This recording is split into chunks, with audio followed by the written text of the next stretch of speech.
3 Januari 1902, Nyonya R.M. Abendanon, Mandri. Tetapi Residen kiranya akan bertemu dan berbicara juga dengan kami. Tuan Residen itulah yang 6 tahun lalu membawa kami keluar. Atas permintaannya lah kami keluar. Sebelum itu kami tidak pernah tampil dalam pertempuran, bahkan tidak menginjak pendopo. Dan semua orang yang hendak bertemu dan berbicara dengan kami harus datang pada kami di ruang dalam atau serambi belakang. Baik juga untuk mengikuti masa itu, bagaimana kami selangkah demi selangkah menempuh jalan kebebasan. Yang menolong kami mengayunkan langkah pertama kali adalah Tuan Sejov. Sekarang tibalah saatnya bagi kami untuk memasuki masa baru. Masa 6 bulan yang silam ini bagi kami merupakan tahun-tahun yang paling bahagia. Banyak menangis, tetapi juga banyak bersorak-sorai. Ketika kami ke Semarang, kakak perempuan yang sulung datang pula ke sana. Dia tinggal di daerah Kendal. Ia sama sekali tidak tenang sebelum bertemu dengan kami bertiga. Dek, dek, itulah saja yang dikatakannya ketika dia melihat saya. Tangannya yang memeluk saya gemetar dan matanya terselubungi air mata. Kami berdua berdiri mematung, saling memandang. Hati kami bertemu, saling mengerti. Akhirnya kami sepaham. Kami teramat sangat kasihan terhadap kakak. Tampak dengan nyata, dia ingin benar ikut bersama kami. Dan dia sadar bahwa dia tak berdaya.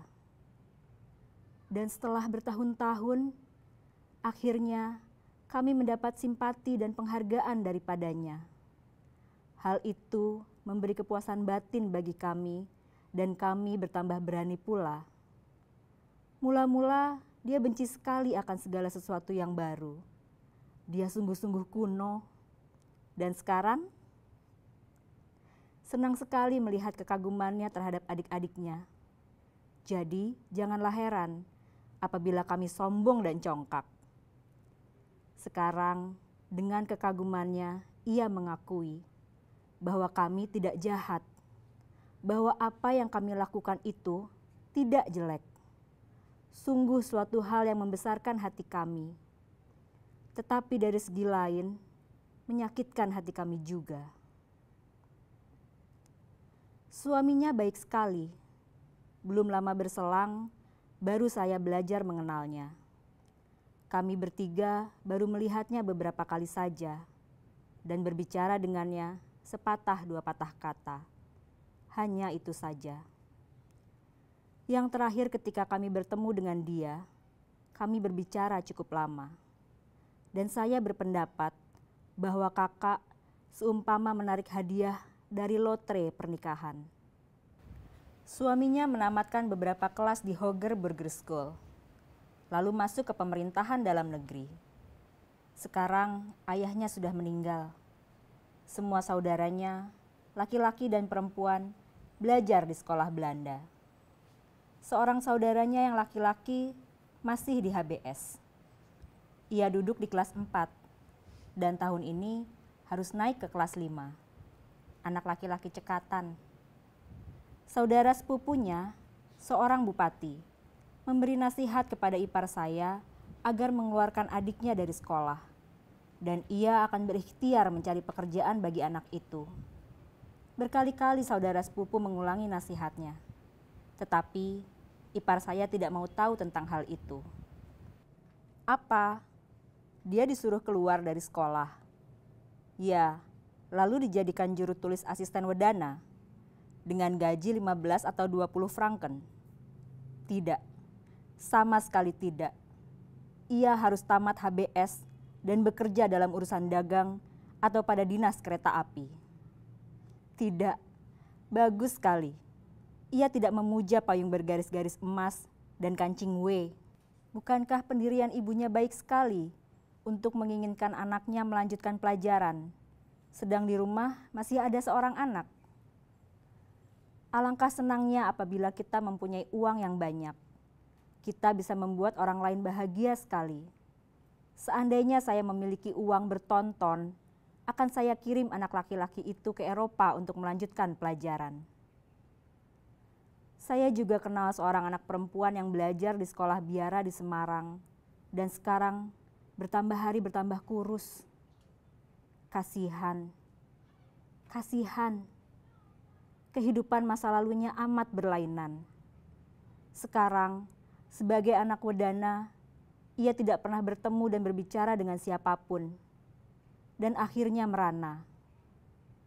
Kalau dulu dipelajarinya suatu kepandaian, sehingga ia bisa bekerja, akan demikiankah jadinya keadaannya?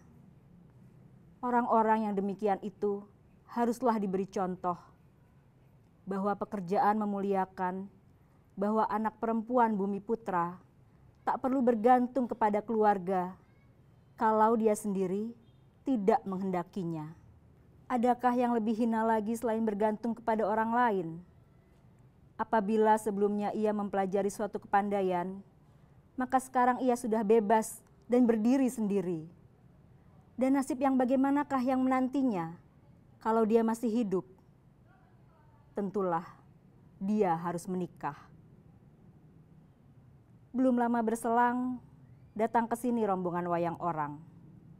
Dan salah seorang perempuan penarinya adalah seorang cucu bupati. Apakah sebabnya sehingga derajatnya turun sedalam itu? Dahulu, menyuruh anak-anak belajar bukanlah kebiasaan. Tetapi sekarang hal itu biasa sekali. Tetapi kalau orang mempunyai anak kira-kira 25 orang, tentulah tidak mungkin memberi semuanya pendidikan yang baik, bukan? Pernah menjadi pertanyaan, apa sebabnya martabat bangsawan Bumi Putra turun? Apakah pernah disinggung persoalan bahwa orang tidak berhak menjadikan anak lahir kalau orang tidak mampu menghidupinya? Alangkah bodohnya saya ini. Memikirkan semua hal itu, terus-menerus membumbunglah dari hati saya jeritan dan doa. Didiklah orang Jawa. Dan terhadap pendidikan itu, janganlah hanya akal saja yang dipertajam, tetapi budi pun harus dipertinggi. Dan tiap kali saya melihat atau mendengar barang sesuatu yang membuat saya gemetar karena benci, atau membuat hati saya seperti diiris-iris dengan sembilu, membumbunglah suatu jeritan doa dalam diri saya. Didiklah orang Jawa. Besarlah cita-cita saya apabila suatu waktu dapat berhubungan dengan semua orang laki-laki terpelajar di Hindia yang suka akan kemajuan. Seorang saja saya tak berdaya.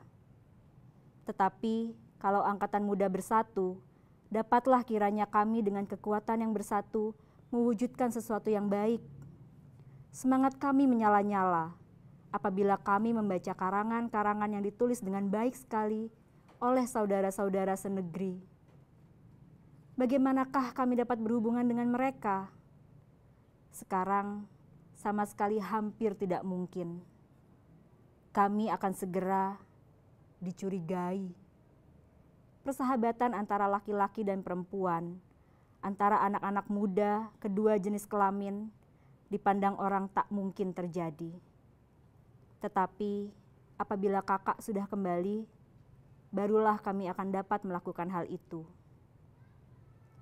Saya berpikir pada diri sendiri, seandainya saya berbuat sesuatu yang mengerikan, yang sungguh-sungguh patut dikecam setiap orang, lalu tiap orang menjauhi saya, menyisihkan saya dengan hinaan, mungkinkah ayah dan ibu berbuat demikian pula? Saya rasa tidak. Mereka tidak akan berbuat demikian.